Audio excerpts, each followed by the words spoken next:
Senator Rand Paul getting a lot of attention for his performance last night, trying to set himself apart from the rest of the pack, in part as a strong fiscal conservative. Here he is taking on Marco Rubio over the issue of military spending. Watch this.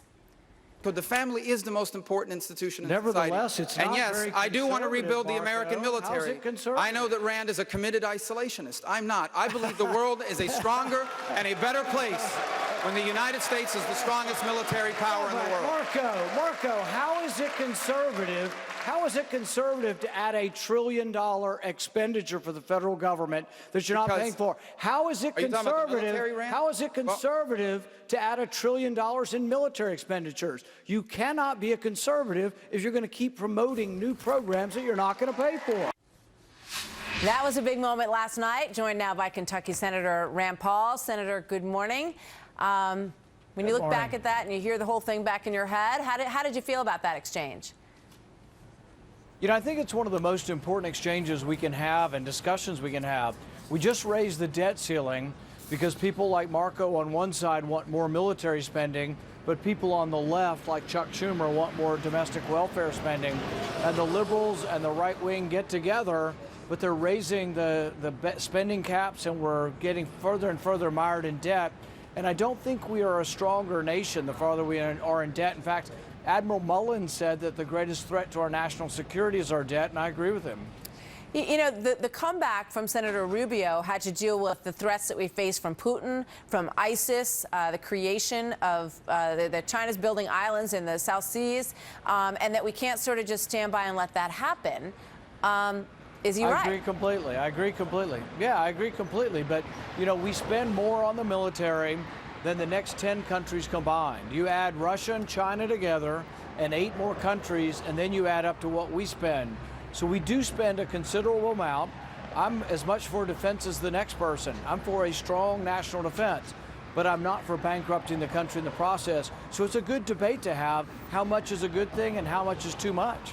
You know, it sort of felt at moments last night, and, you know, correct me if you think I'm wrong, that we were seeing the old Rand Paul, that you were kind of getting back to your knitting, the stuff that really put you on the map and got a lot of attention across this country, and maybe, you know, that attention that prompted you to run for president. Is that fair? Do you feel like you're sort of getting back to your, you know, your secret sauce, so to speak?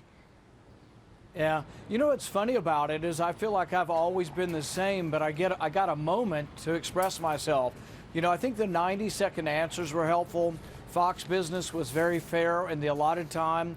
What you saw was almost an equal amount of time for all 10 candidates, so each candidate has a moment to shine, and I think that does help quite a bit. So I think it's a format as much as anything, but I think my message kind of has been the same. It's funny how people say, oh, you've changed this or that. But I've always been somebody who, for the #1 cause for me to run for office was the debt. And I think it's the #1 thing that threatens our country. But didn't you at some points sort of temper your language along the way when it came to the issue of being isolationist? You know, is sort of having to say that you think that you have to engage with enemies, you know, when they present a threat to this country. And it felt like so go ahead. Is that fair? Well, I've spent a lot of time counteracting what I think is a wrong description because I'm not an isolationist. So in counteracting that, a lot of people say, oh, well, he's the opposite. Well, really, there's a spectrum from being never involved to being involved all of the time. And I've always said I'm more towards the middle, that there are times we will have to be involved.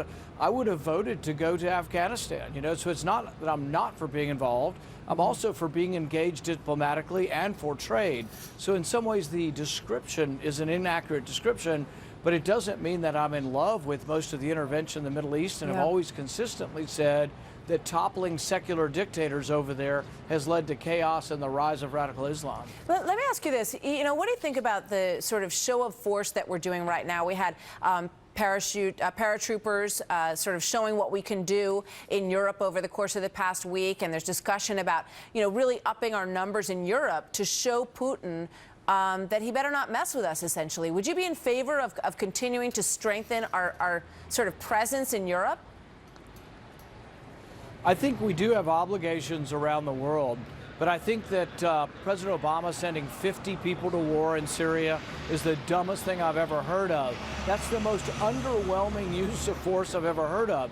But part of it's because we haven't decided as a nation The Constitution says that Congress initiates war, and that's where we really ought to have a debate. And we shouldn't let the president unilaterally take us to war. But if we're going to war, you don't send 50 people into a war. That's absurd. All right, so, looking at the numbers, we don't want to pull up national polls because I know that nobody feels that that's a good reflection.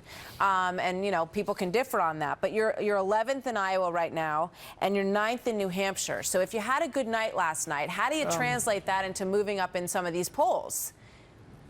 I think the most important thing is to understand that the polls mean absolutely nothing. We had a poll in Kentucky a week before the governor's race, and they had the Republican down 5, and he won by 8. The polls are terrible. The polls aren't accurate at all. But even the polls that people are reporting, 75% of the people in the polls are undecided. So this race is wide open, and we shouldn't use the polls to discount anyone at this point. I think any one of the 8 people on the stage last night can win, and I think we ought to report on the campaigns and see what happens. All right, we will see what happens. Senator Paul, thank you. Good to see you this morning. Thank you.